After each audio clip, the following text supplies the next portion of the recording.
The big news to go over today is the Pittsburgh Steelers have made yet another sneaky good signing, this time signing a former New York Giant. We're going to break down the move and discuss what it means going forward, as well as the schedule. It has been leaked surrounding the Pittsburgh Steelers, and there's some very good news on that front as well. The Steelers got blessed a little bit, folks. A lot to go over today. Before we get into it, quick reminder to hit that subscribe button. You guys are an absolute beast with the support. Now, ladies and gentlemen, I've had a lot of videos covering moves, signings. Omar has been extremely busy over the past handful of days, over the past handful of weeks, really, even into free agency before a lot of these UDFAs were signed. But folks, we have some news to go over today. You can see here, according to Nick Farabaugh, it was verified by others, the Steelers are signing safety Makari Paige to a one-year contract, and he was a UDFA out of Michigan in last year's draft and spent last summer with the New York Giants. He is a big safety who weighs in at 197 pounds and is 6'3". So they continue to add to their depth. Now, this isn't a traditional UDFA signing in the sense of, this previous draft, but the year before that, of course, last year in 2025, he was 2024 under 2025. He was a UDFA in that draft. Now, he was out of Michigan. We're gonna dive into this. I actually like this move a lot for the Pittsburgh Steelers, and I think that it's one that all of a sudden now, the amount of depth that this team is starting to kind of accrue through a lot of their moves is pretty impressive. And we can dive into, we covered yesterday multiple signings, but let's dive into him a little bit. So you can see right here from Makari, again, he confirms it, but 6'4", 210 pound, according to him. He's a safety from Michigan. And let's dive into the player himself. So you can see here in college, Paige played 5 seasons at Michigan. So he ran all the way through, where he helped the Wolverines win the national championship just 3 years ago. And in that season, he had 41 tackles, 2 pass defenses, and 2 interceptions with a fumble recovery. So this is someone who made his rounds in college, played for a very long time in college, and then went undrafted. Now over 53 college games, 135 combined tackles, 8 pass defenses, and then he replaced Corey Trice on the Steelers roster. So this is one of now 2 remaining.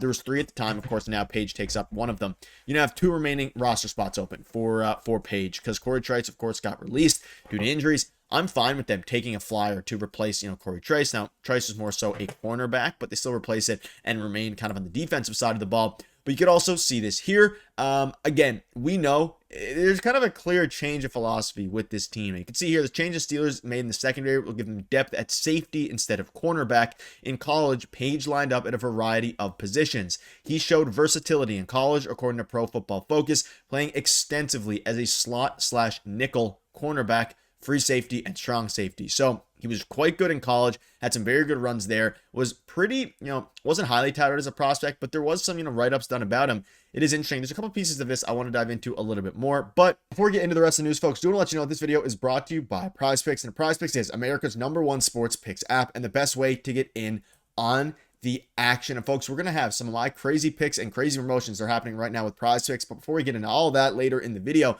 make sure to check out the link in the description and pin comment and download and PrizePicks and use code DIGEST. You play $5, you get $50 instantly in lineups. Again, that is code DIGEST. Stay tuned for later in the video for my picks and promotions. But again, thank you once again to PrizePicks for sponsoring this video. Let's get back into the news and let's discuss Paige a little bit more. So like I mentioned here, there were write-ups done about him, versatility, all that good stuff. At the end of the day here, he is not going to be someone who's going to come out and be an extremely good player at, a starter or anything like that. However, he's someone that has some upside, has experience in college. It's not like he was a one and done.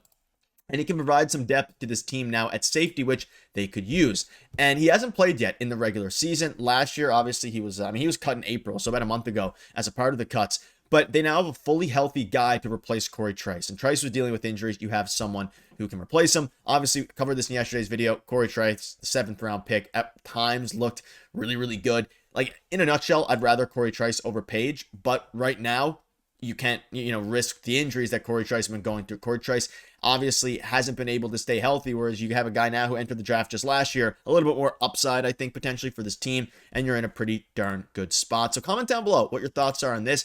I'm quite happy with the move. I like these. I'm a fiend for these depth signings, right? I think they actually, end up, I say this every video, I sound like a broken record. After my Dylan Cook last year, kind of practice squad guy, signed in the offseason, I believe it was, or signed in the practice squad during the season, whatever it was. He ended up being a starter for them in the playoffs against the Texans, and that was somebody that no one had on their radar. So ever since then, I'm going to be rooting for these guys. Makari Paige, 24 years old, 6'3", add some versatility, add some size to this unit. And you look at some of the other safeties here before I move on. Deshaun Elliott is looking hurt potentially again. You got Jaquan Brisker. You have Darnell Savage. We don't really know where things land there. You have Asante Samuel Jr., a cornerback. You have some depth, but you could always use some more, and we'll see if Jalen Ramsey goes back to safety. If he remains at nickel, at the nickel back, then, you're probably going to need some more safety depth anyway. So comment down below, what do you think about this signing? But let's dive into some of the more interesting stuff, or, some more interesting stuff of the day, and that is the schedule. So you can see here, and stuff is getting leaked. I think it gets released today at some point, but it's basically, all but done at this juncture. You can see here, so the Steelers now are up to 3 night games, Black Friday game, and the first ever Paris game for the upcoming 2026 season. They're getting a lot of standalone, slots, essentially meaning primetime games. I'm going to dive into the full numbers here, but in theory, this team should be competing, right? And the NFL thinks, and they have some primetime games in the late weeks, like weeks 12 to 17 and 18.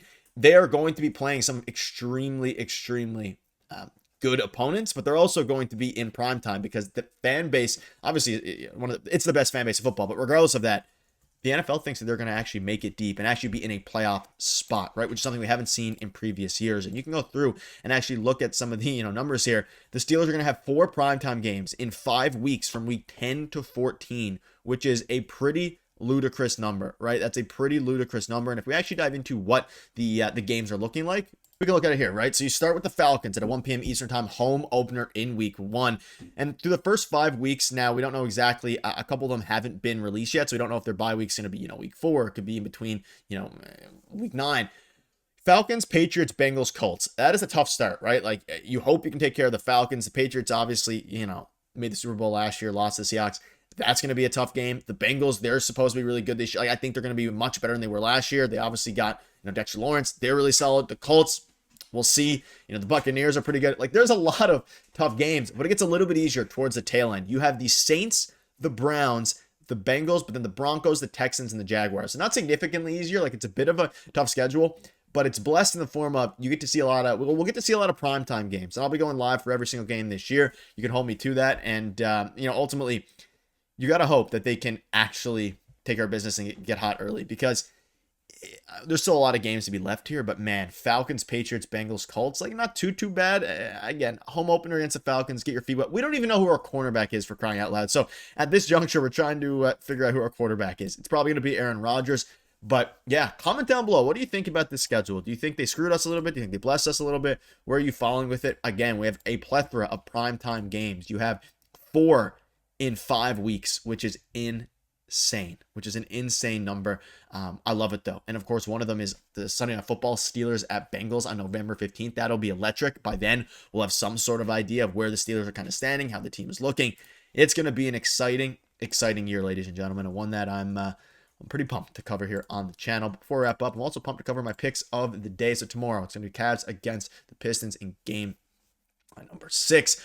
Cade Cunningham, more than 26.5 points. He's coming off of basically a 40-point game yesterday. Evan Mobley, more than 4 assists, and James Harden, more than 19.5 points. Those 3 picks, $50, wins you $287.50. And yeah, I've been keeping a close track on this. Harden's been balling, Cade Cunningham's been balling, and Mobley can pass the ball. But there's also some promotion. So for one, tomorrow is Flex Friday, ladies and gentlemen, which means you can boost your end of the week by using your Flex Friday payout boost to get a 40% higher payout every Friday. But not only that, this Tuesday, the tacos are going nowhere, and PrizePicks board is serving up discounted projections on Tuesday all day long. So make sure to check them out tomorrow for your Flex Friday payout boost, and Tuesday for the discounted board, folks. Thank you once again to PrizePicks for sponsoring this video. Check them out down below. See you guys later.